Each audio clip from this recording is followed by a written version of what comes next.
మౌనంగా ఇచ్చిన తండ్రి పరిశుద్ధులలో కూడా తండ్రి పాలించడం బలవంతంలో కూడా ఈ మాటలు అవసరం ఈ మాటలు దాచి మీరు సంఘాన్ని బలపరచుకొని స్థిరపరచుకొని సిద్ధపడడం దాయించడం ప్రతి మాటని మాట్లాడుకుంటున్నాను యేసుక్రీస్తు పరిశుద్ధ నామములో అడిగి పెట్టుకున్నాం తండ్రి ఆమేన్. యేసుక్రీస్తు నామములో ఎవరు కూడా వందనాలు చేస్తాను. సంతోషం. మరలా అంతా కూడా దేవుని సన్నిధిలో ఉండడానికి దేవుడు చూపించాడు. అది ప్రతి ఒక్కరు కూడా దేవుడు సంఘానికి రావడం కుటుంబాలకు రావడం దేవుని కనపరచాలి, మనము మహిమపరచాలి, ఆరాధన చేయాలి, ఆత్మభావంగా ఉండాలి. ఎందుకంటే మనం ఎదగలుగున్నా కూడా దేవుడే పంపించాడు. మనం ఎదగలుగున్నా కూడా దేవుడే పంపించాడు. అంతా కూడా ఆయన లేకుండా మనము పొందలేదు. కాబట్టి ఆయన కృప మనకు ఉంది. అందుకే ఈరోజు మనం గొప్పగా ఉండగలిగాము అని దేవుడు మనతో మాట్లాడుతున్నాం. అందుకే ఇంకా ప్రతి ఒక్కరు కూడా ఎవరు కూడా దేవుని సమీపంగా ఉన్నాయని కూడా ఆరాధన వర్తమానం వల్ల ప్రాముఖ్యమైన విషయాలు కూడా చెప్పడం జరిగింది. కాబట్టి అలక్ష్యం చేసి నిర్లక్ష్యం చేసే సమీపాన్ని దేవునికి ప్రారంభించే సిద్ధపాటు కలుగుతున్నది చాలా ప్రాముఖ్యమైన. మన కోసం ఆయన ఎంతో మనకు ఎంతగానో మేలు చేసింది. ఆయన దేవుడి కుటుంబంలో కాబట్టి అందరూ కూడా తెలియజేస్తారు. పరిశుద్ధుల నుంచి దేవుని వాటిని చూద్దాము. ఎబ్రిల్ రాసిన పత్రిక, ఎబ్రిల్ రాసిన పత్రిక 13వ అధ్యాయం 7వ వచనము చదువుతున్నాము. 13వ అధ్యాయము 7వ వచనము చదువుతున్నాం. 13వ అధ్యాయము 7వ వచనము. మీకు దేవుని వాక్యము బోధించి మీ పైన నాయకులుగా ఉన్న వారిని జ్ఞాపకం చేసుకుని వారి ప్రవర్తన ఫలమును అంటే కుటుంబంలో అంతవరకు నడిపించిన రీతి అంతవరకు నడిపించిన రీతి అంటే వారి ప్రవర్తన ఫలము శ్రద్ధగా తలంచుకోవచ్చు. వారి విశ్వాసము అనుసరించుని దేవుడి యొక్క వాక్యం ద్వారా మాతో మాట్లాడుతూ ఉన్నాడు. చదవబడిన వాక్య భాగంలో దేవుని బిడ్డలను మనం రక్షించబడిన మనం దేవుని వాక్యాన్ని బోధించు అంటే దేవుని మాటలను మనము తెలియజేస్తాం. దేవుని మాటలు చెప్పాలి. అక్కడ కూర్చున్నప్పుడు లోక సంబంధమైన విషయాలు మనం మాట్లాడుతూ ఉంటాం. ఇష్టాలైన మాటలు ఏమంటారంటే దోషములుగా మాట్లాడు వాళ్ళ గురించి వీళ్ళ గురించి మాట్లాడుతుంటారు. కానీ దేవుని వాక్యాన్ని బోధించి మీ పైన నాయకులు వారిని జ్ఞాపకం చేసుకుని అన్నాడు. మనకు ఎవరైతే నాయకులుగా ఉన్నారో సువార్తను అందించారో అలాగే మన పితరులని జ్ఞాపకం చేసుకుంటూ మనము మంచి ప్రవర్తన కలిగారుగా ఉండాలా అంటూ ఆయన మనతో మాట్లాడుతారు. మంచి ప్రవర్తన కలిగి శ్రద్ధగా మన పితరులను తరలించుకుంటూ వారి విశ్వాసము అనుసరించుడే. వారి విశ్వాసము అనుసరించాలి. వారి విశ్వాసాలు అంటే మన పితరుల యొక్క విశ్వాసం. మనకంటే పెద్దవారు ఆత్మీయమైన వారిని అనుసరిస్తూ ఈ విధంగా ఉండాలని దేవుడు మనతో మాట్లాడతారు. దేవుడు ఆయన సృష్టిగా సమస్తాన్ని చేశాడు. ఆయన వాక్ ద్వారా పనిచేసిన దేవుడు తన పోలంలో తన స్వార్థంలో మొదటి మానవుని నిర్మించుకున్నాడు. ఆయన నాసికాలలో జీవవాయువుగా నాడు జీవాత్మాయను పనిచేస్తాడు. మన యొక్క పోలికంతా కూడా దేవుని యొక్క పోలిక. ఆయన ఆత్మ మనలో ఉంది కానీ అపవాదిని మోసపరిచింది. అపవాది ఆది సర్వమైన అపవాది మోసపరచడం ఆజ్ఞ అతిక్రమణ పాపం వచ్చింది. పాపం ద్వారా మరణం వచ్చింది. ఆ మరణం ద్వారా మానవుడు అగ్నిగుండానికి పాత్రగా ఉన్నాడు. కానీ కృప కలిగిన దేవుడు, మహిమ కలిగిన దేవుడు పాపిని ప్రేమిస్తాడు, కానీ పాపాన్ని ప్రేమించిన దేవుడు పాపమైన మనిషిని ప్రేమించాడు, అంటే మానవుని ప్రేమించాడు. మనమే తప్పు చేయలేదు కదా, మరే పాపం చేయలేదు అంటే మన పిల్లలైన ఆధారం నుంచి కూడా ఇది వారసత్వంగా మనకు వచ్చేస్తుంది. అందుకనే ఈ యొక్క పాపము ఆదాము కూడా నిలబడి చేస్తాము. కానీ దేవుని యొక్క మహాకృప, ఆయన ప్రేమ, ఆయన వాత్సల్యత, ఆయన మన యొక్క పాపాలను క్షమించడానికి ఆయన పరలోకానికి మీదకి వచ్చారు. వాక్కైన దేవుడు శరీరధారిగా కృపాసత్య సంపూర్ణంగా మన మధ్య ఆయన నివసించారు. మన కొరకు శిలువ మరణం పొందాడు. ఆయన మన మీద పాపాలు, మన మీద దోషాలను ఆయన తీసివేయడానికి ఆయన పరిశుద్ధ రక్తం ద్వారా విమోచన కలిగించాడు. అమూల్యము, నిర్దోషము, నిష్కలంకము గొర్రె పిల్ల వంటి క్రీస్తు రక్తం చేత మీరు విమోచించబడ్డాము. అంటే మన పాపాలను ఆయన కడిగి వేశాడు, తుడిచివేశాడు. మనం ఒప్పుకోలు చేసుకుంటే చాలు, ఆయన ఉంటాం. మన నోటితో ఒప్పుకుంటే చాలు, యేసు క్రీస్తు అని ఆయన మృతులను లేచాడు. మనం ఒప్పుకోలు చేసుకుంటే ఆయన నిత్య రాజ్యాన్ని ఇచ్చే దేవుడు, అటువంటి గొప్ప దేవుడు. మరణాన్ని జయించి తిరిగి లేచిన దేవుడు ఆయన. మరణాన్ని ముళ్ళెక్కని ప్రశ్నించిన దేవుడు ఆయన. అందుకని ఆయన ఒక ప్రేమామూర్తి అంటారు, ప్రేమామూర్తి. అందుకని మన కొరకు ఆయన మరణించాడు, మరణాన్ని జయించి లేచాడు. మనిషి అంటే దేవునికి చాలా ఇష్టం. ఎందుకంటే ఆయన పోలికలో మనం ఉన్నాము, ఆయన స్వరూపంలో మనం ఉన్నాము. అందుకని ప్రతి మనిషిని కూడా దేవుడు ప్రేమిస్తాడు, ప్రతి మనిషిని కూడా దేవుడు చేస్తాడు, ప్రేమిస్తాడు. కాబట్టి పెద్ద దేశాలు మేము పెద్ద దేశాలు మనం చూస్తాం, అమెరికా మనం చూస్తాం, రష్యా మనం చూస్తాము, కొన్ని దేశాలు, చిన్న దేశాలు మనం చూస్తాము. శ్రీలంక కావచ్చు, మాల్దీవులు కావచ్చు, ఇంకా చిన్న చిన్న చాలా దేశాలు ఉన్నాయి. కానీ ఏ దేశాల్లో కూడా ఎవరి మధ్యలో కూడా ఈ ప్రేమలు, అనుబంధాలు ఉన్నాయి. ఈ విధంగా మనం చూస్తే ఈ యొక్క రాకపోకలు అనేవి ఉన్నాయి. ఇవన్నీ కూడా ఈ యొక్క ప్రేమ సంబంధమైన కార్యాలు మనం చూస్తున్నాం. దేవుడు మనిషి ఎక్కడున్నా కూడా మనిషిని ప్రేమిస్తా ఉన్నాడు. అది ఏ దేశమైనా కావచ్చు, భారతదేశం కావచ్చు, ఏ దేశమైనా కావచ్చు. కానీ ప్రతి ఒక్కరిని కూడా దేవుడు ప్రేమిస్తూ ప్రతి ఒక్కరు కూడా పరలోకానికి వారసులుగా ఉండాలి అనేది దేవుని యొక్క ఉద్దేశం. ప్రతి మనిషి కూడా దేవుని యొక్క బిడ్డగా ఉండాలని ఆయన ఉద్దేశం అండి. వారందరూ కూడా నిత్యరాజ్యంలో ఉండాలనేది దేవునికి సంకల్పం అండి. అందుకనే ప్రభువు అందుగా నూతన పరుస్తూ ఉన్నాడు. వాటి ద్వారా అనేక మంది రక్షణ నడిపిస్తూ ఉన్నాడు, నూతన సృష్టిగా మరుస్తూ ఉన్నాడు. ఆయన ప్రేమను వెల్లడి చేస్తూ ఉన్నాడు ప్రభువు. ఎందుకంటే అందరూ కూడా నూతన పరుస్తున్న విధానము, నూతన పరిచే దేవుడు, ఆధునీకరణ చేసే దేవుడు అనే మాట కూడా మనం చెప్పవచ్చు. అందుకని ఆయన యొక్క ప్రేమతత్వం, అంటే దేశంలో చూసే ప్రపంచంలో మతతత్వం కలిగిన ప్రాంతంలో మతాల మధ్య మనం చూస్తాం. మనుషులు ఏర్పాటు చేసుకునే మతాల మధ్య ఒక మార్గాన్ని ఏర్పాటు చేసేటప్పుడు అదే క్రీస్తు యొక్క మార్గం. ఈ మార్గంలో మనం చూస్తే ప్రేమతత్వం ఉంది. ఈ మార్గం ఏముందంటే ప్రేమ ఉంది. అందుకనే ప్రభువు ఆయన ప్రేమ స్వరూపి. మనం కూడా అలాంటి ప్రేమను కలిగి ఉండాలని దేవుడు మనతో మాట్లాడుతున్నాడు. అది ఎవరైనా కావచ్చు, ఎవరైనా కూడా మతాలు అనేవి కూడా మనుషులు ఏర్పాటు చేస్తుంది. కానీ ఒక మార్గాన్ని దేవుడు మనం గుర్తించాడు. ఆయన ప్రభు అన్నాడు, నేనే మార్గము, సత్యము, జీవము అని మాట వస్తుంది. అందుకని ఒక మార్గాన్ని దేవుడు ఏర్పాటు చేస్తుంది దేవుడు. అంతేకాదు కానీ సాగైన మనుషులు మనం ప్రేమించాలి, మనుషులు మనం ప్రేమించాలి. మనము ఇవాళ ఎవరైనా కూడా ప్రభుని ఎలాంటి వారు ఉంటే వారిని ప్రేమించలేకపోతే మనం ఎలా స్వార్థం చెప్పగలం, ఎలా వాళ్ళకి మనము ఆ ప్రేమను అందించగలము. అందుకనే ప్రతి మనిషి కూడా వాళ్ళు ఎవరైనా కూడా మనం గౌరవించాలి, ఏ మనిషి అయినా ప్రేమించాలి, గౌరవించాలి మనము. అందుకే ప్రభు అన్నాడు, నేను వాళ్ళే నీ పొరుగు వాళ్ళని కూడా నువ్వు ప్రేమించు, నేను వాళ్ళని నీ పొరుగు వాళ్ళని కూడా ప్రేమించాలి. దాంట్లో ప్రేమతత్వం అనేది ఉంది.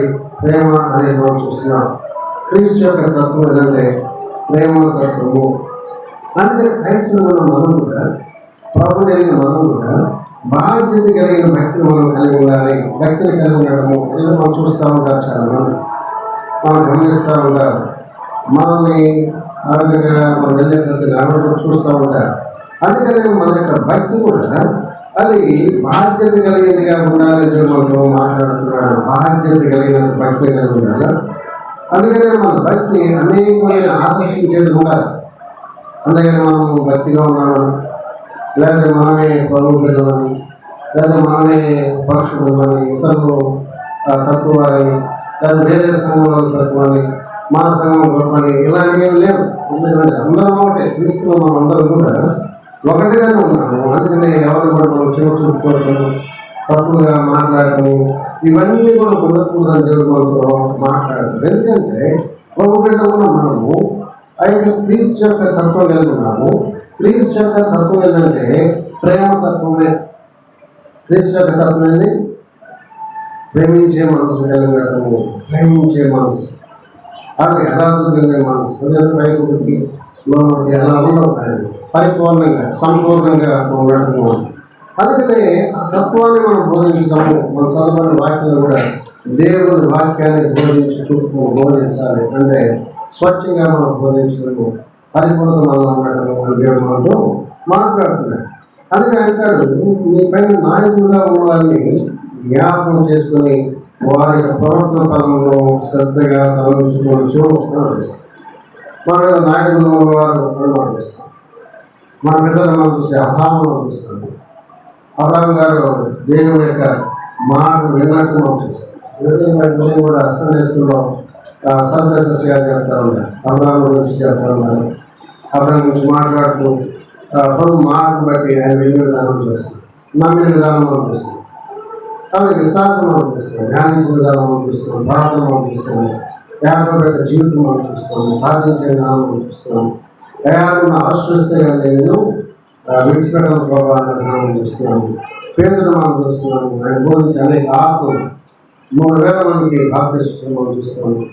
అలాగే పౌలు గారు మనం చూస్తున్నాము. అన్ని అపోస్తుల విధానం మనం చూస్తున్నాము. కాబట్టి మనకంటే ఇంకా పెద్దవారు, అందుకే మన నాయకులు ఉన్నవారంటే పెద్దవారు అంటారు. ఇప్పుడు సంఘంలో చాలా మంది ఉన్నారు, ప్రార్థించే వాళ్ళు ఉన్నారు, ప్రార్థన మనం అనుసరించాలి. సంఘంలో పాట పాడే ఉన్నారు, మనం ఒకసారి పాట పాడాలి. అదేవిధంగా సంఘంలో వాక్యం చెప్పలేని ఉన్నారు, మీకు అవకాశం బట్టి వాక్యం చెప్పలేదు. దేవుడికి ఇవ్వలేని వాళ్ళు ఉన్నారు, మనకు దేవుడు చేసిన మేలు బట్టి, దేవుడు ఇచ్చిన దాన్ని బట్టి సమృద్ధిగా దేవుడికి ఇవ్వాలి, దేవుని భాగాన్ని దేవుడికి ఇవ్వాలి.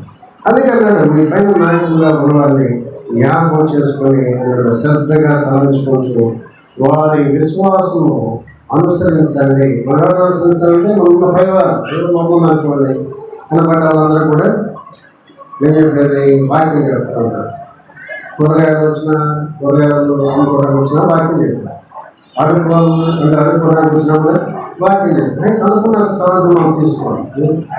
అదే స్థలంలో కొంతమంది ప్రార్థన చేసుకోవాలి, ప్రార్థనలో అనుసరించాలి, కొంతమంది ఇచ్చేవాళ్ళు ఉంటారు. అలా మనము వారి యొక్క అన్నాడు, వారి విశ్వాసం మనం అనుసరించడము, ఆత్మల భారం కలిగడము, రామైన వారిని పలకరించడము, రామని నడిపించి అయా పిల్లలకు మనసు కాదు, స్థిరమైన పనులు కాబట్టి దేవుడు మేలు చేస్తాడు రాని మనం చాలు పిలవడం. ఆత్మ భారం, నిజంగా భారం మనం కలిగి ఉండాలి.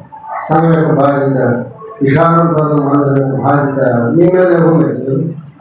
దేవుడు మన అందరికీ ఇచ్చాడు. అందుకనే మనం అందరూ కూడా ప్రార్థన చేయడం, అందరినీ వాళ్ళ మేలు కలుగుగా ప్రార్థన చేయడం, నడిపించడం, ఇవన్నీ కూడా మనం చేయాలి. ఇవన్నీ కూడా మనం చేయాలి. ఆత్మ భారం అనేది. అందుకని అన్నాడు, మాట్లాడుతూ వారి విశ్వాసం మీరు అనుసరించండి అని చెప్పి. ఎందుకంటే మన దేవుడు ఆయన మహిమతో నింపబడిన దేవుడు. ఆయన దేవుడికి ప్రత్యక్షత మన జీవితాల్లో మేలు అని మాట చూస్తే ప్రతి ఒక్కరు కూడా ఏదో మేలు వచ్చారు. మా జీవితంలో మేలు జరిగింది, ఈ మందిరానికి వచ్చిన తర్వాత దేవుడు ఈ కార్యం జరిగించాడు, రక్షణకు మేము వచ్చాము, దేవుడు మా కుటుంబం ఈ కార్యం జరిగించాడు అని చెప్పడం వాళ్ళు ఉన్నాము నా తెలిసిన. కాబట్టి అన్ని మేలు దేవుడు చేస్తున్నాడు, దీవిస్తూ ఉన్నాడు. అందుకనే దేవుని యొక్క ప్రత్యక్షత అనేది మనం చూస్తూ ఉన్నాం. ఆయన సహాయపడే దేవుడు. ఇజ్రాయెల్ని ఐగుప్తులోంచి నడిపించినట్టు దేవుడు అన్నమాట కూడా మనం చూస్తున్నాం. ఇక్కడ మనం చూస్తే ద్వితీయ కాలంలో 7వ అధ్యాయము 7-8 వచనాలను మనం చూస్తే 7-8 వచనాలు ఉంటాయి.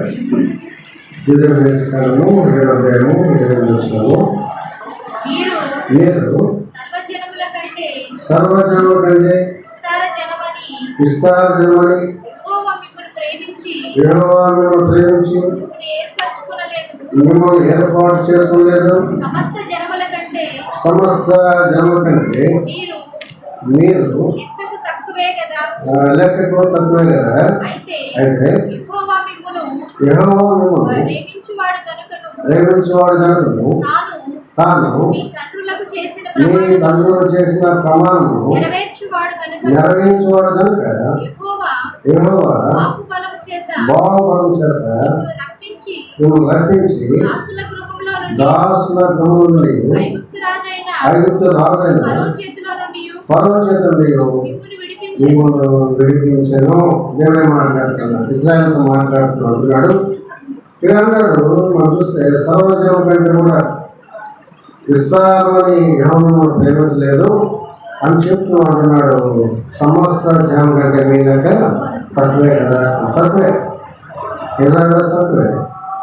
కానీ ఆయన ప్రేమించాడు. ఎందుకంటే ఆయన అంటున్నాడు, మీ తండ్రులకు చేసిన ప్రమాణం నెరవేర్చేవాడు కనుక యెహోవా బాహుబలం చేతులను రప్పించి దాసుల గృహంలో నుండి ఐగుప్తు రాజైన ఫరో చేతుల కూడా విడిపించాను.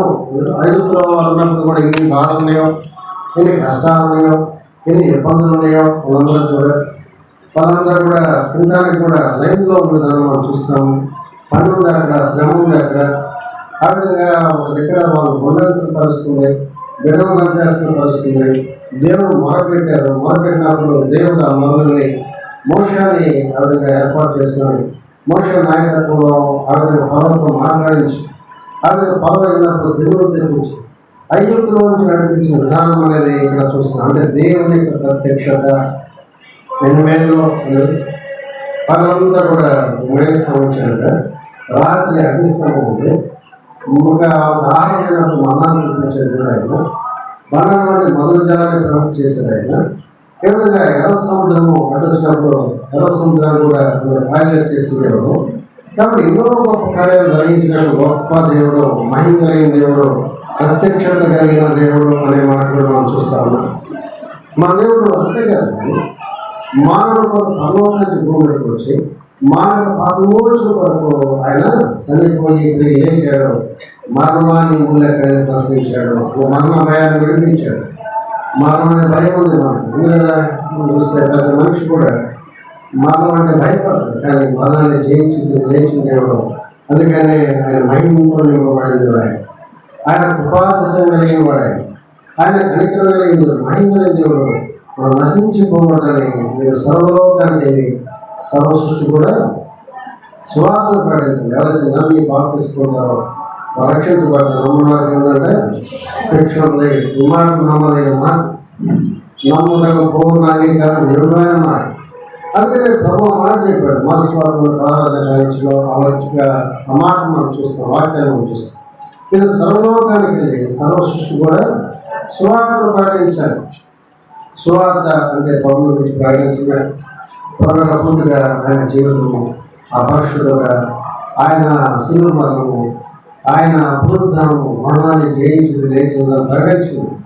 ఎందుకంటే ఆయన అందరూ చూస్తుండగా పరలోకానికి ఆరోగ్యమైన దేవుడు మళ్ళా రాబోతున్నాడు. అందుకని నా తండ్రి ఇంకా ఉన్నాయంటే అనేక నివాసముల కాలము, అనేక నివాసాలు, ఈ నివాసాలు మనకు ఉన్నాయి. కానీ ఇవన్నీ మనం విడిచిపెడతాం. శాస్త్ర నివాసాలు ఉన్నాయి, స్థిరమైన నివాసాలు ఉన్నాయి. దేవునితో మనం ఉంటాము.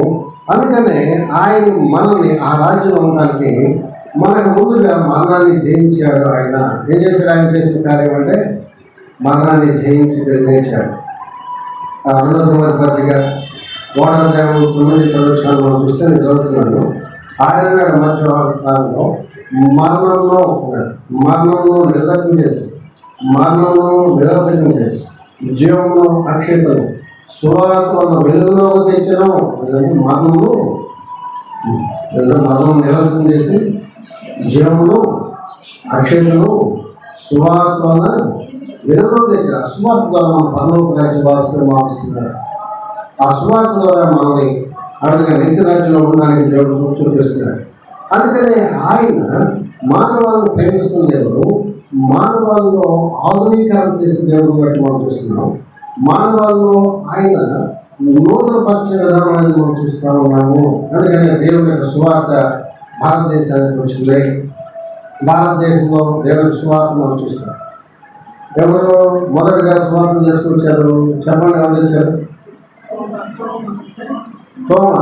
క్రీస్తు శకము 52వ సంవత్సరంలో ప్రభు యొక్క శిష్యుడైన తోమా భారతదేశానికి వచ్చి కేరళ ప్రాంతంలో గిరంగంలో అనేక ప్రాంతం, ఇప్పుడు దాన్ని కల్లూరు అని అంటారు ఇప్పుడైతే.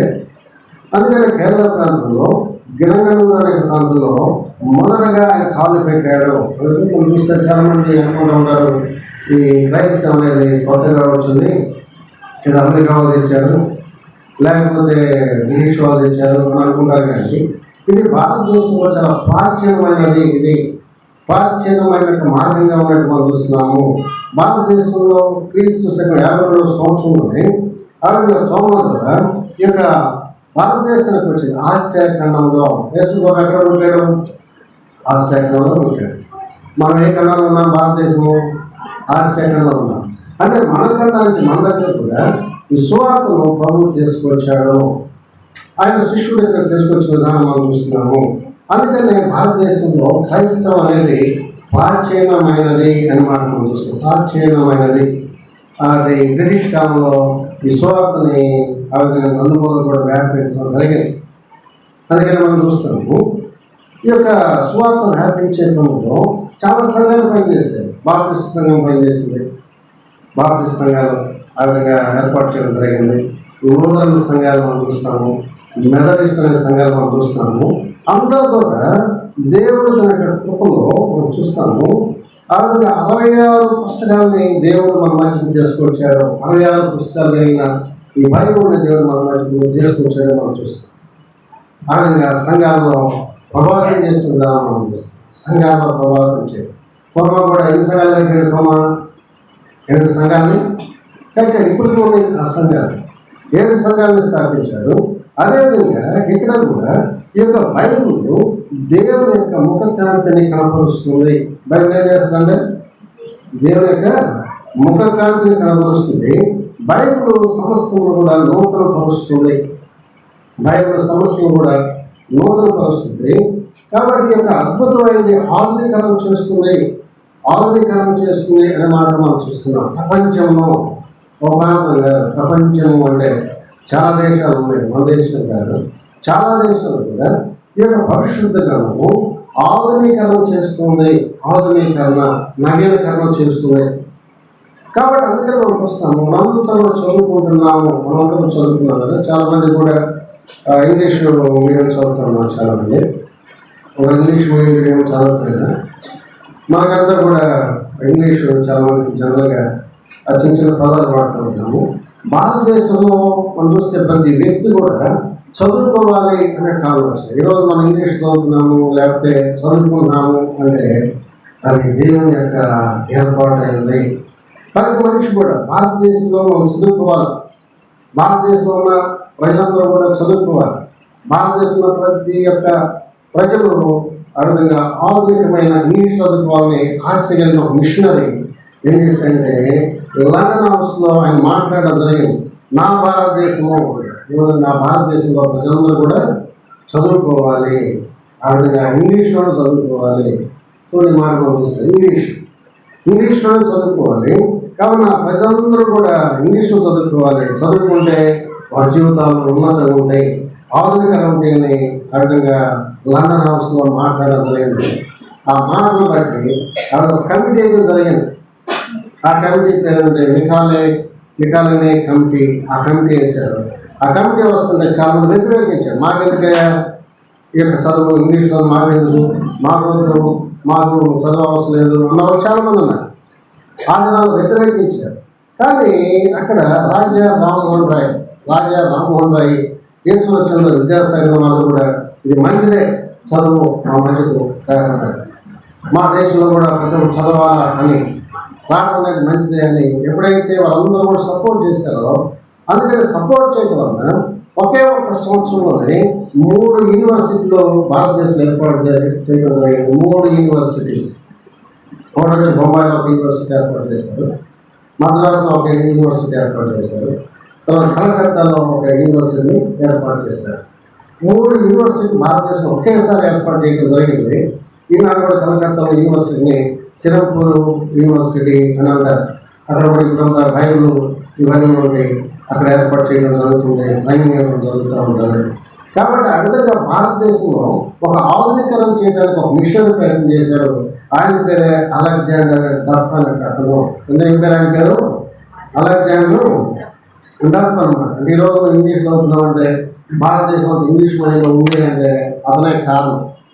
అందుకని ఈ పేరు మనం గుర్తుపెట్టుకోవాలి. ఈ పేరు మనం గుర్తుపెట్టుకోండి. ఆ విధంగా మనము ఎవరు తెచ్చారా ఈ ఇంగ్లీషు అంటే అలెగ్జాండర్ డఫ్ అన్నారు. అంతేకాదు కానీ మనం చూస్తే రాజమండ్రి యొక్క ప్రాంతంలో వర్షాలు వచ్చినప్పుడు ఆ యొక్క వర్షం నీరంతా కూడా సముద్రంలో కలిసిపోతూ ఉంది. కలిసిపోతా ఉండటమే కాదు కానీ చాలా గ్రామాలు కొట్టుకుని పోతూ ఉన్నాయి. చాలా గ్రామాలు కొట్టుకుని పోతూ ఉన్నాయి. చాలామంది ప్రజలు ఆ విధంగా నష్టపోతూ ఉన్నారు. గ్రామాలే అలా కొట్టుకుని పోతుంటే ఒక క్రైస్తవ మిషనరీ ఉన్నాడు, క్రిస్టియన్ ఒక మనిషి, అయ్యో ఇంత నీళ్ళు నా పాదాలు చెల్లిపోతున్నాయి, ఏదో ఒకటి చేయాలి నా ప్రజల కోసం, నా తెలుగు ప్రజల కోసము ఏదో ఒకటి చేయాలని ఆయన వస్తే బెంగాల్ నుంచి చెన్నై దాకా కూడా కొంతమందితో కలిసి గృహం మీద తిరుగుతూ ఆయన రీసెర్చ్ చేసుకుంటూ వెళ్ళి ఎక్కడ నీళ్ళు ఆగుతున్నాయి, ఎక్కడ పల్లంగా ఉంది, ఏ ప్రాంతంలో నీళ్ళు ఎక్కువగా నిలబడుతున్నాయి అని చర్చ చేసిన తర్వాత రాజమండ్రి దగ్గర ధవళేశ్వరం అనే ప్రాజెక్ట్ కట్టారు. ఇదంతా హిస్టారికల్ చరిత్ర. రాజమండ్రి దగ్గర ధవళేశ్వరం ప్రాజెక్ట్ కట్టాడు. అక్కడ ఆ ప్రాజెక్ట్ ద్వారా ఆ ప్రాంతం అంతా కూడా సస్యశ్యామలుగా ఉంది. ఆ ప్రాంతం అంతా విస్తారమైన పంటలు పండుతున్నాయి. సారవంతమైన ప్రాంతం లేకపోతే నేల ఎక్కడ ఉందంటే రాజమండ్రి ధవళేశ్వరం ప్రాజెక్ట్ సమీపంలో ఆ ప్రాంతంలో ఉంది. ఇప్పుడు కూడా ఏదైనా మట్టి తీసుకున్నా కూడా ఆ మట్టి ల్యాబ్లో మనం చూస్తే చాలా శ్రేష్టమైన మట్టి అని. కారణం అంటే ఒక మిషనరీ, క్రైస్తవ మిషనరీ నా తెలుగు ప్రజల కోసం ఏదో ఒకటి చేయాలని ఆశ కలిగి కట్టేది అది ధవళేశ్వర ప్రాజెక్ట్. సర్ ఆర్థర్ కాటన్ అనే నిజంగా ఎంత ఉపయోగపడింది. ఈరోజు ఆ ప్రాంతంలో కూడా ఉన్నతంగా ఉన్నారు, పంటలు పడుతుంది కారణం అతనే. అందుకని రాజమండ్రి ప్రాంతంలో కూడా ఆయన విగ్రహాలు చాలా ఉన్నతంగా చూస్తాం. చాలా మంది అక్కడ విగ్రహాలు ఉన్నాయి. అంతేకాదు నేను అమెరికాలో ఒక డాక్టర్ గారు భారతదేశం నుంచి సేవ చేయాలనుకున్నారు. అక్కడ డాక్టర్ తను మంచి శాలరీ వస్తుంది, మంచి భవిష్యత్తు ఉంది. కానీ ఆమె అనుకుంటుంది నేను భారతదేశంకి వెళ్ళి సేవ చేయాలా అనుకుంటే ఇక్కడ డాక్టర్ రావడానికి అవకాశం లేదు. అందుకనే తను టీచర్గా రావడానికి అవకాశం ఉంది. అందుకనే అమెరికన్ ఎవాంజలికల్ లూథరన్ మిషన్ అంటే ఆ చర్చిలో లూథరన్ యొక్క సంఘం ద్వారా రావడానికి అవకాశం ఉంది. అందుకని ఆమె వచ్చిన తర్వాత ఆ లూథరన్ మిషన్ గురించి కూడా కొంతమంది జనాన మిషన్ అని ఉంది. అంటే ఇక్కడ మనం చూస్తే లూథరన్ మిషన్ ద్వారా జనాన మిషన్ అనేది ఒకటి ఉంది. అది ఎందుకంటే ఉన్నత వర్గాల వారికి చదువు చెప్పడానికి. ఆనాడు స్త్రీలు బయటకు వచ్చేవాళ్ళు కాదు. స్త్రీలు ఎక్కువగా మనం చూస్తే బయటకు వచ్చి చదువుకునే పరిస్థితి ఉండేవి కాదు. అందుకనే ఈ మిషన్ ద్వారా ఉన్నత వర్గాలకి చదువులు అందించేవాళ్ళు. అందుకని ఆ చదువు చెప్పడానికి ఈమె అక్కడికి వెళ్తూ ఉండే క్రమంలో తర్వాత ఈమె డాక్టర్ అని తెలియడం జరిగింది. జరిగిన తర్వాత ఏలూరులో ఉన్న రావు బహదూర్ అనే ఆయన, ఇదంతా హిస్టారికల్ చరిత్ర, ఇదంతా కూడా చరిత్ర. రావు బహదూర్ యొక్క భార్య గర్భిణిగా ఉంది. ఆమె కొంత వ్యాధి వస్తే అప్పుడు ఈ వ్యాధి ఏం చేయాలా, వైద్యం సరిగ్గా లేని పరిస్థితులు ఉన్నాయి, సేవలకు వైద్యం అందరికీ పరిస్థితులు ఉన్నాయి. అటువంటి పరిస్థితుల్లో ఈ డాక్టర్ పెట్టడం జరిగింది. ఈ డాక్టర్ గారు వెళ్తూ మంచి ట్రీట్మెంట్ వస్తూ ఉన్నాయి.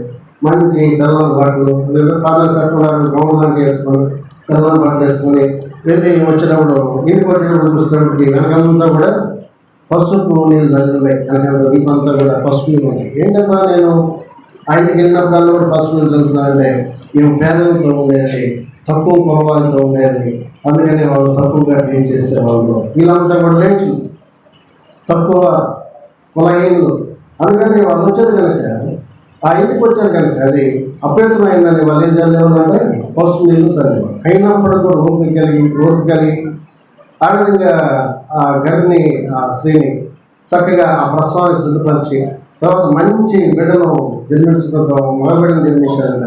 జన్మిస్తే బాబోదులు గారు చాలా సంతోషపడిపోయాడు. అరే స్త్రీలకు ఎంత వైద్యం అవసరమైంది, ఇది స్త్రీలకు చాలా అవసరమని ఆయన 18 ఎకరాల భూమిని ఇవ్వడం జరిగింది. 18 ఎకరాల భూమి నుంచి మనం చూసినట్టే 1897 సంవత్సరంలో జూన్ 22వ తారీఖున 50 పడకల ఆసుపత్రిని గుంటూరు ప్రాంతంలో కట్టడం జరిగింది. అదే తీర ప్రాంతంలో తొలి మహిళా ఆసుపత్రి, ఇదే ఫస్ట్ హాస్పిటల్ నాయనలో తీర ప్రాంతంలో గుంటూరులో ఏ విధంగా చూస్తే తొలి మహిళా ఆసుపత్రి, అదే పాపులర్ హాస్పిటల్, గురు హాస్పిటల్ ఉన్నాయి. కాబట్టి ఆ పేరు మనం చూస్తే అన్నా సారా పాపులర్, అందుకని ఆ పేరు మీద హాస్పిటల్ ఏర్పాటు చేస్తే ఈరోజు స్త్రీలు మన ప్రాంతంలో ఈరోజు ఆధునికమైన వైద్యం అందుబాటులోనే కారణం దేవుని యొక్క బిడ్డలు, దేవుని యొక్క మిషనరీస్ ఎంత ప్రయాసపడ్డారు.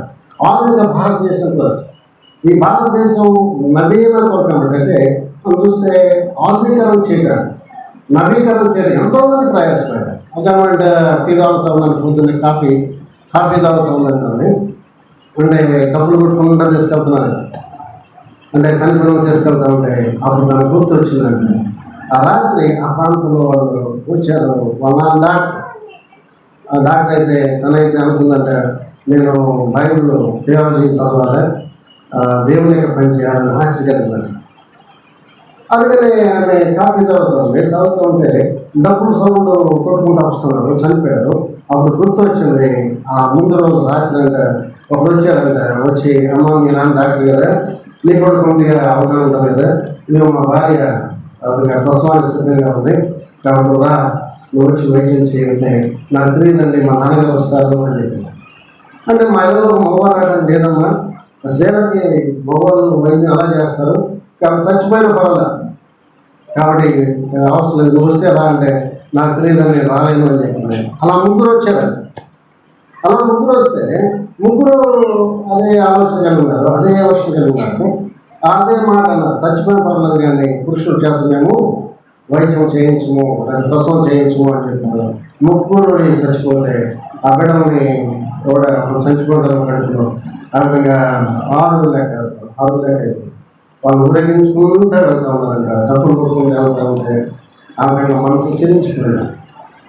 దేవుడితో మాట్లాడి ఇది నువ్వు నా పని చేయి అన్నాడు.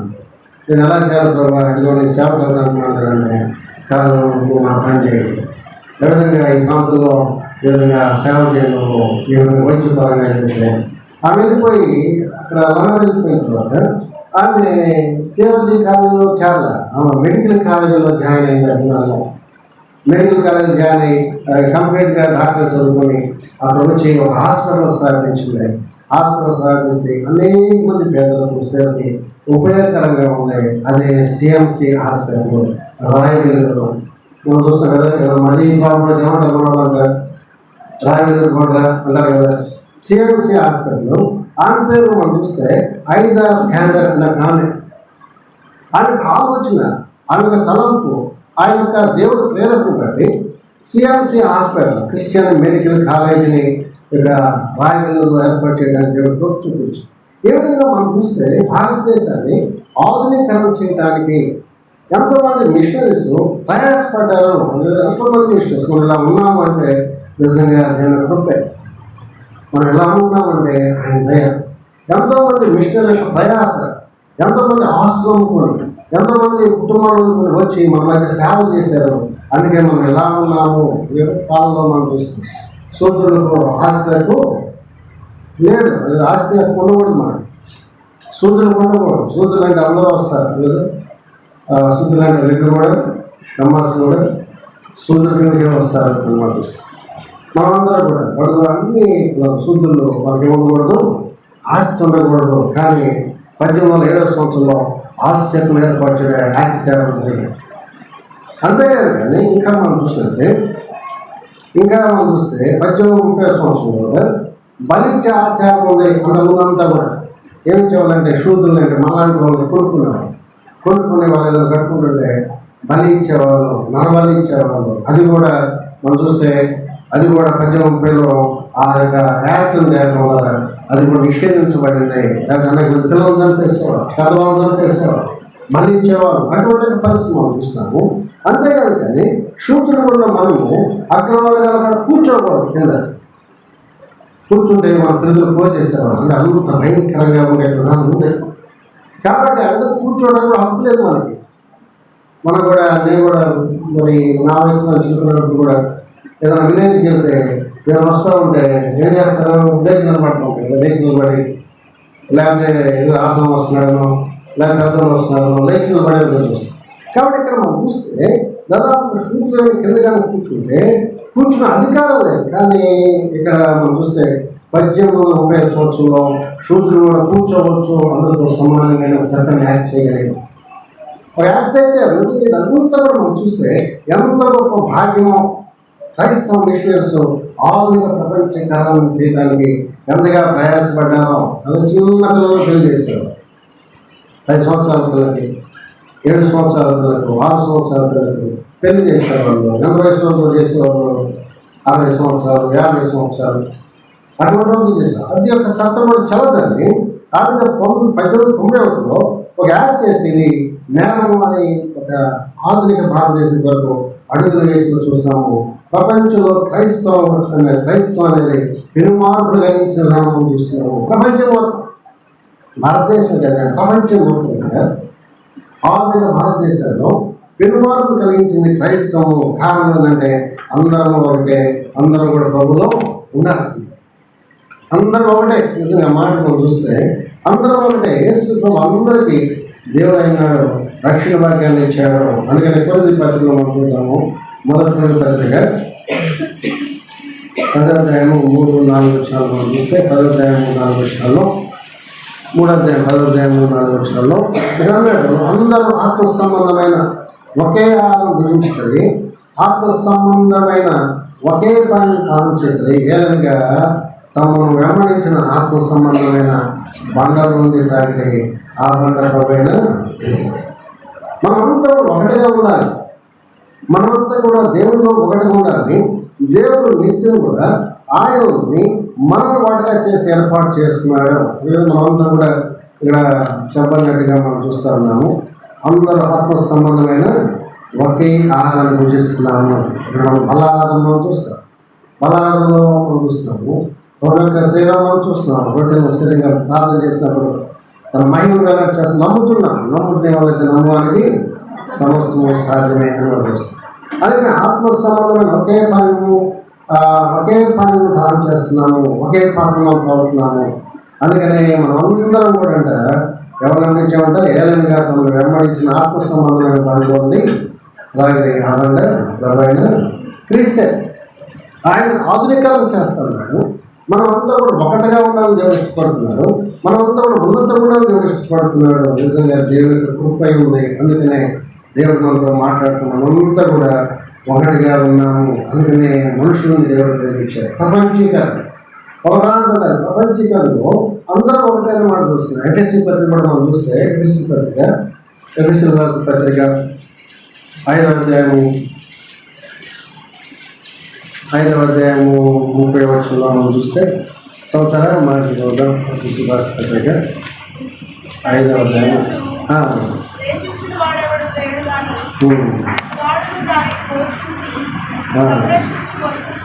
5:30 అందులో ఓకే చాలు.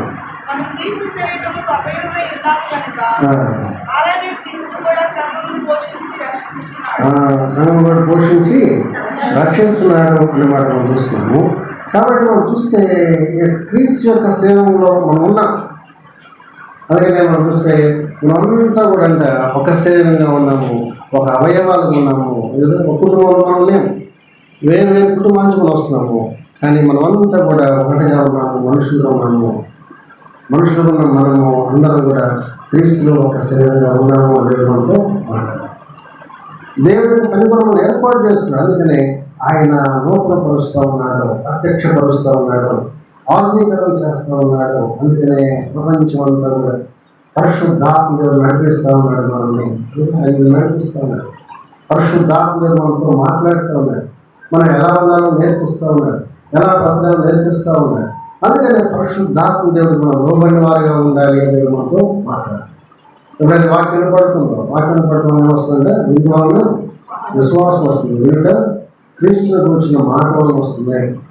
అందుకనే ఈ మాటలు ఉన్నప్పుడు మారు మనసు కలిగి ఉంటాం. మారు మనసు కలిగి ఇంకేం తర్వాత పాపక్షమాపణలోకి వచ్చి యేసు క్రీస్తు నామములో మీరు బాప్తిసం పొందినప్పుడు పరిశుద్ధాత్మని మీరు వరాన్ని మీరు పొందుతారు.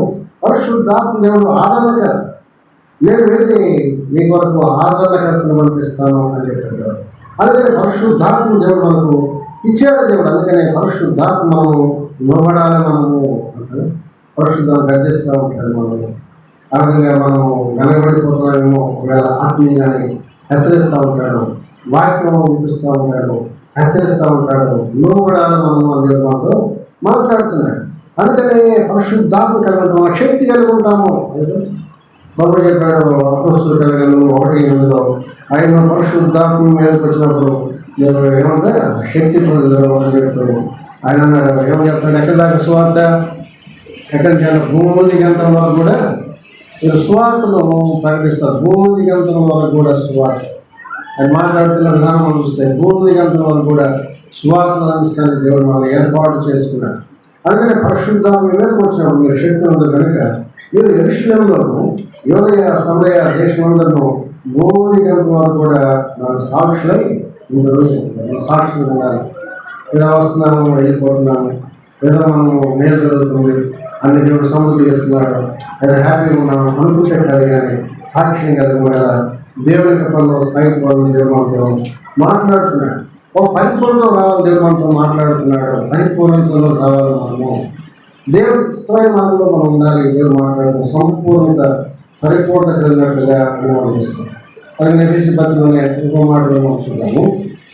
4వ అధ్యాయము 11వ వచనంలో మనం చూస్తే 4వ అధ్యాయము 11వ వచనంలో అన్నాడు, పరిశుద్ధులు పరిశుద్ధులు సంపూర్ణులకు క్రీస్తు సేవము క్షేమాభివృద్ధి చెందుటకు పరిచర్యలను ధరించుటకు ఆయన కొందరిని అపోస్తులుగాను, కొందరు ప్రవక్తలుగాను, కొందరు సువార్తలుగాను, కొందరు కాపులుగాను, ఉపదేశకులుగాను నియమించను. ఇక్కడ మనం చూస్తే పరిశుద్ధులు సంపూర్ణులు అన్నట్టు కూడా క్రీస్తు సేవము క్షేమాభివృద్ధి చెందుటకు. క్రీస్తు సేవం అంటే సంఘము అంటే మనమంతా కూడా సంఘము అభివృద్ధి కొరకంటే మన యొక్క అభివృద్ధి కొరకు దేవుడు యొక్క పరిపూర్ణ నడిపిస్తూ ఉన్నాడు. అందుకనే దేవుడు ఏర్పాటు చేసుకున్నాడు మనల్ని. అందుకే ఇక్కడ అన్నాడు, కొందరినేమో అపోస్తులు గాను, కొందరు ప్రవక్తలు గాను, కొందరు సువార్తలు గాను, ఈ విధంగా మనం కూడా సంఘంలో ఏర్పాటు చేసుకున్నాడు. సంఘంలో ప్రార్థన పడుతున్నారు, ఆ ప్రార్థన బాధ్యత మనం కలిగి ఉంటున్నాము. లేదా శాలం సంఘంలో కుటుంబ ఆశీర్వాద కూడికలు ఉన్నాయి. ఒక టీం ఉంది ప్రార్థన టీం, ఆ టీం దేవుడు ఏర్పాటు చేస్తున్నారు. అది ముందుండాలి, ప్రార్థన చేయాలి, ప్రయాసపడాలి, దేవుడు కూడా దేవుని యొక్క పనులు ముందుండాలి. ఏర్పాటు పాటలు పాడే ఉన్నారు, చక్కని పాటలు పాడు, ఆత్మీయంగా చక్కని పాటలు పాడు, ముందుగా రావటం, పాటలు పాడు, ఇవన్నీ మనం చేయాలి. పరిచయం చేసే ఉన్నారు, ముందే వచ్చి పరిచయం చేయాలి. ఇందులో మనం దేవుని యొక్క పనిలో ఉన్నాము. ఇందులో ప్రత్యేకంగా ఎవరు పడతారో దేవుని కొరకు పనిచేస్తున్నాము. ఎవరైనా సమావేశంలో మనం చూస్తాం. కాలంలో కూడా అధికారులు కూడా ఏం చేస్తారంటే బాధలు అడుగుతూ ఉంటారు. కాబట్టి దేవుని యొక్క పని అది చిన్నదైనా పెద్దదైనా చాలా విలువైన పని. ఇవ్వటము దేవుని కొరకు చూస్తే దేవుని కొరకు సమృద్ధిగా ఇవ్వటము చూస్తే సంఘాల్లో మనం చూస్తాం. వాళ్ళకి అనౌన్స్మెంట్ చేస్తే సార్ ఎంత ధారాళంగా ఇస్తారు, ఇదంతా మేము చేస్తామని, ఇదంతా మేము చేస్తాం. ఎంత సంఘాలు జీవించబడే విధానం మనం చూస్తున్నాం. అలా దేవుడికి ఏ తాను ఇస్తున్నాడో ఆ యొక్క పనులను పరిపూర్తి కలిగి ఉండాలని దేవుడితో మాట్లాడుతున్నాడు. సంపూర్ణ ఉండాలని దేవుడితో మాట్లాడుతున్నాడు. ఎందుకంటే దేవుడు తను నీ కొరకు తన ప్రాణాన్ని ఇచ్చుకున్నాడు. నువ్వు వరకే ఇక్కడ లేవు, నువ్వు వరకే రక్షణ రాలే, ఆ విధంగా దేవుడు ఏర్పాటు చేసుకున్నాడు. అందుకని అపోస్తలుల గ్రంథంలో మనం చూస్తే 20 వచ్చులో దేవుడు ఏం చేశాడు, తన సంఘాన్ని ఏం చేస్తా ఉన్నాడంట. 22 ఒకసారి తన స్వరక్తి నుంచి సంపాదించిన సంఘమును కార్యక్రమం పరిశుద్ధాత్మ మేము దేవుడు అధ్యక్షత ఉంచున్నాం.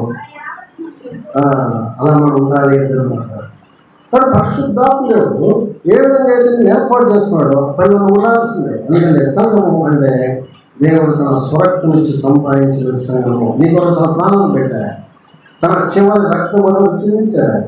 ఆయన మహిమ కలిగిన దేవుడు, ఆయన మహాశక్తి కలిగిన దేవుడు. నీ కోసం ఆయన బలైన దేవుడు, ఆయన తన ప్రాణం ఇచ్చిన దేవుడు, నిన్ను ఏర్పాటు చేసుకున్న దేవుడు. నిజంగా చూస్తే ఇక ప్రభు పనులు ఉండాల్సిందే, దూరం ఉండడానికి లేదు. ప్రభు పనులు సాగిపోవాలి. ఏం చేస్తున్నాము? కానీ వ్యవసాయం చేస్తున్నాము, ప్రార్థన చేస్తున్నాము, ఆత్మ కుటుంబంలో కూడా ప్రార్థన చేస్తున్నాము, సంఘం కూడా ప్రార్థన చేస్తున్నాము. ఒకసారి ప్రార్థన ఎంతమంది చేసిన ఈరోజు ప్రార్థన, ఈరోజు సంఘానికి వెళ్తున్నాను కదా, సంఘంలో ప్రభు మంచి నీ మాట ఏ మాటలు వస్తుంది ఆ మాట చెప్పి ప్రార్థన చేసిన వాళ్ళు ఉన్నారా? చేతి మాట అంటే ఎంతమంది బాగుంటుంది. ప్రార్థన చేస్తున్నాము మనము సంఘంలో, ఏదో మన కుటుంబం ప్రయాసపడుతున్నాం, కుటుంబాలు ఉన్నాయి అవసరమే. కానీ అంతకంటే ప్రాముఖ్యమైన సంఘం కూడా మనం ప్రార్థన చేయాలా. నేను మొదలుపెట్టాలి, దేవుడు మాట్లాడుతున్నాను. దేవుడి పనిలో ఉందా?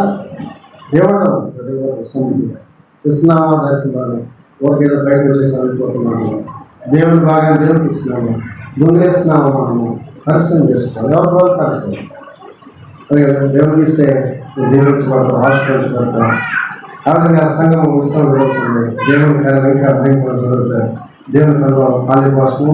అందుకని ఎవరు లేదనుకోండి, మీరు ఏం చేస్తున్నారు? దొంగలుగా ఉన్నారు, మీరు దొంగేస్తున్నారు, ఇప్పుడే మాట్లాడుతున్నారు. మొదటి మనం చూస్తున్నాం అంటే ప్రభుత్వం మాట్లాడు. మీరు అభివృద్ధి పొందిన ఇవ్వండి, దేవుడు మేము ఎలా చేసిన కార్యాలను బట్టి ఇవ్వండి. ఇస్తున్నాము మనము.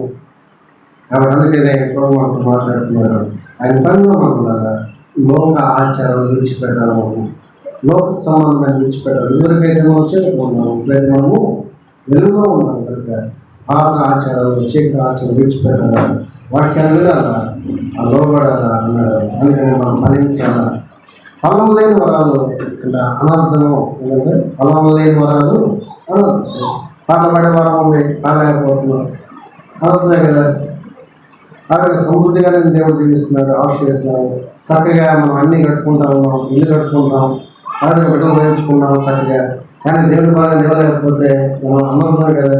ఏదో మన గొప్పలో మనమే అనుకుంటున్నాం. కానీ దేవుడి పని మనం ఏం చేస్తున్నాం? దేవుడితో ప్రయాసపడుతున్నాము, ఇవ్వగలుగుతున్నాము.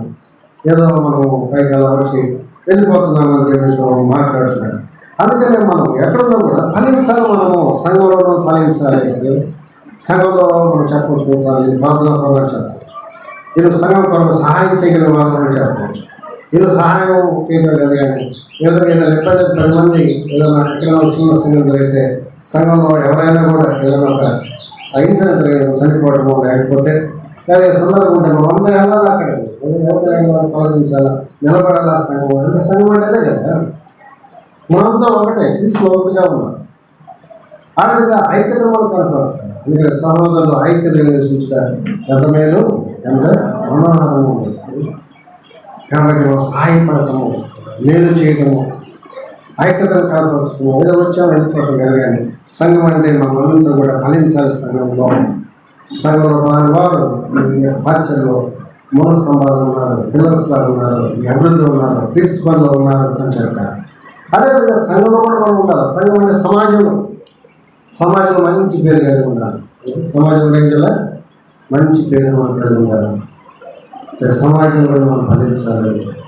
పిల్లలు అడిగినప్పుడు చాలా మంచిది రాని చెప్పాలి. ఏ మంచిది అయ్యా, మంచిది నాడు మోసపూరితమైన పరిస్థితి మనం చూస్తున్నాం. దేవుని పేరు మోసాలు జరిగే విధానం మనం చూస్తున్నాం. ఎక్కడి నుంచో వస్తున్నాం.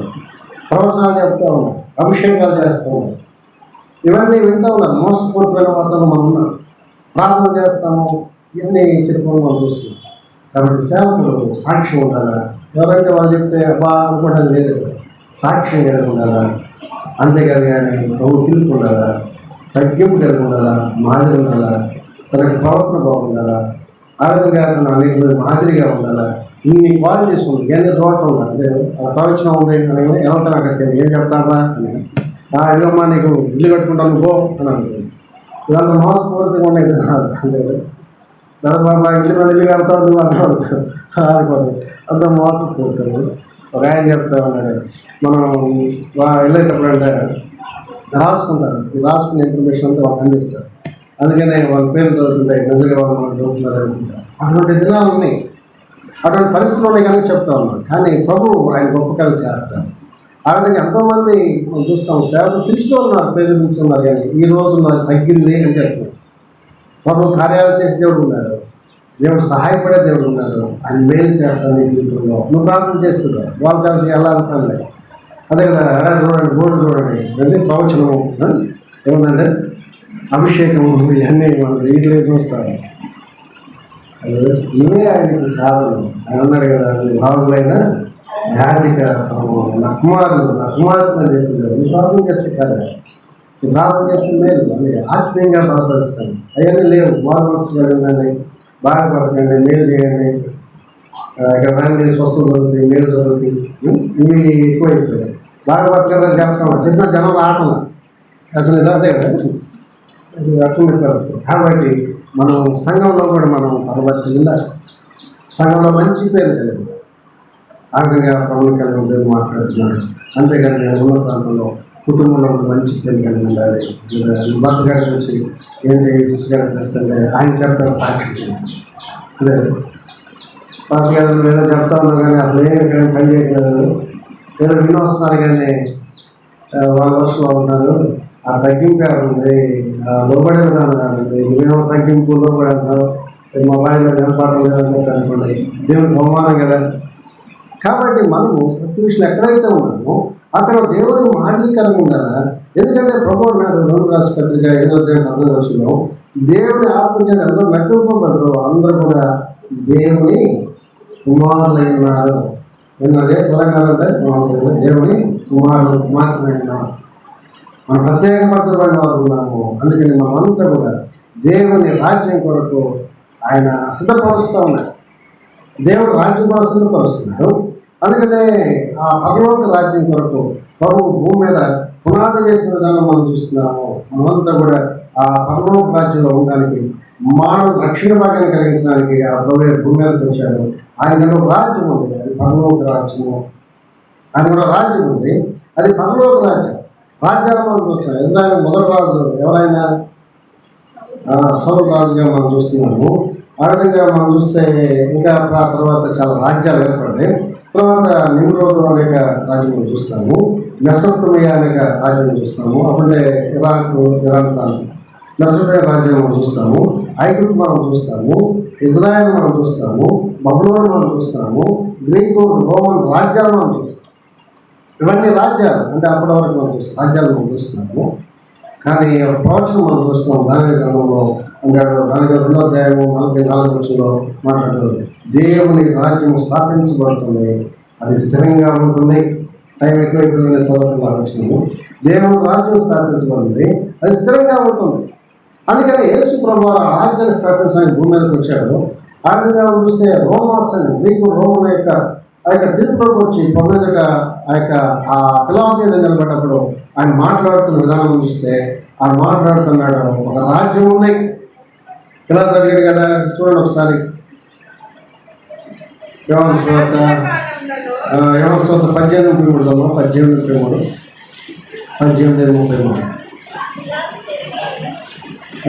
పిలాతు తిరిగి అధికారంలో ప్రవేశించి యేసును పిలిపించి, యూదుల రాజు నీవేనా అని ఆయన అడగగా, యేసు నీ అంతా నీవే ఈ మాట అంటున్నావా, లేక ఇతరులతో నన్ను కూర్చి చెప్పిరా అని అడిగాను.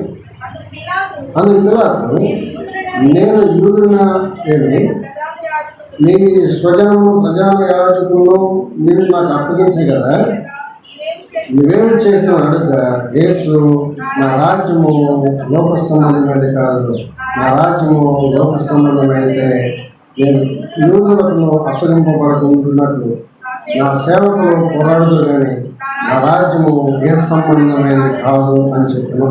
అందుకు పిలాతు, నువ్వు రాజువా అని ఆయన్ని అడుగుతా. యేసు, నువ్వన్నట్లే నేను రాజునే, సత్యం గురించి సాక్షి ఉంచడం నేను కొట్టించని. అందుకే ఆయన రాజ్యం ఉంది, అది పరలోక సంబంధమైంది. అందుకే అన్నాడు, ఈ లోక సంబంధం అయితే ఒకవేళ నా శిష్యులు అడ్డుకునేవారు కదా, కాబట్టి ఏ సంబంధమైంది కాదు, కానీ ఇది పరలోక సంబంధమైన రాజ్యం ఉంది. ఏదంటే రాజ్యము, ఒక రాజ్యం ఉంది, రాజ్య స్థాపన. ఆయన రాజు అయి ఉన్నాడు అన్నమాట చూస్తున్నాము, రాజ్య స్థాపన ఉంది. అందుకనే ఆ రాజ్యము, ఆయన రాజ్యం ఉంది. ఆయన రాజ్యం ఎలా ఉందంటే రోమిలకు రాసిన పత్రిక 14:35 నీతి, సమాధానము, పరిశుద్ధత కలిగిన రాజ్యంగా ఉంది. తొందర ఆ మాట కూడా మనం చదువుతున్నాము. రోమిలకు రాసిన పత్రిక 14:35 నీతి ఉందంట రాజ్యంలో, ఏముంది? సమాధానం ఉందంట. దేవుడి రాజ్యము ఆ భోజనంలో పాలన కాదు, కానీ నీతియు సమాధానము పరిశుద్ధాత్మ ఉన్నది, ఆనందమైనది. అంటే పరలోక రాజ్యం అంటే శక్తితో ఉన్నది, మహిమతో ఉంది. అందుకని కారణం అంటే ఆయన ప్రథమ ఫలంగా ఆయన మరణాన్ని జయించి లేచాడు. ఆయన మరణాన్ని జయించి లేచాడు. ఆయన 5:20 మొదటి నుంచి 10 చదవద్దు. ఆయన ప్రథమంగా లేచాడు. లేచి ఆయన ఆరోగ్యమైన దేవుడు, ఆయన పరలోకం ఉన్న దేవుడు ఆయన. అందుకని మనం కూడా రాజ్యం వర్షానికి వాక్యం సిద్ధపరుస్తూ ఉన్నాడు. స్వార్థ 3 వచ్చిన ఒక నీటి మూలంగాను ఆత్మ మూలంగాను జన్మించాలి అని చూస్తాం. ఒక నీటి మూలంగాను ఆత్మ మూలంగాను జన్మించాలి. కొత్త జన్మ అనుభవంలో మనం ఉండాలని మాట్లాడుతున్నాడు. అందుకనే ఆ అనుభవం మనము దేవునికి ఇష్టంగా జీవించాల్సిందే, యథార్థంగా జీవించాల్సిందే, దేవుని పక్కన బ్రతకాల్సిందే. అందుకనే ప్రభు కూడా మాట్లాడాడు. ఈ మాట చూసుకుని మనం ఊహించుకుందాం. మీకా గ్రంథము 6:8 మాట్లాడుతున్నాడు ప్రభు. మీకా గ్రంథము 6:8 మనుషుడా, ఏది నిమిత్తము అది నీకు తెలియజేసి పడి ఉన్నది, న్యాయంగా నడుచుకోండి, కన్నికలను ప్రేమించుడు, దేవుని మనసు కలిగి దేవుని ఎదుట ప్రవర్తించుడు, ఇంతే కదా నిన్ను పాటించుకున్నాను. కాబట్టి మనం ఎలా ఉన్నాడో ప్రభు మనతో మాట్లాడుతున్నాడు.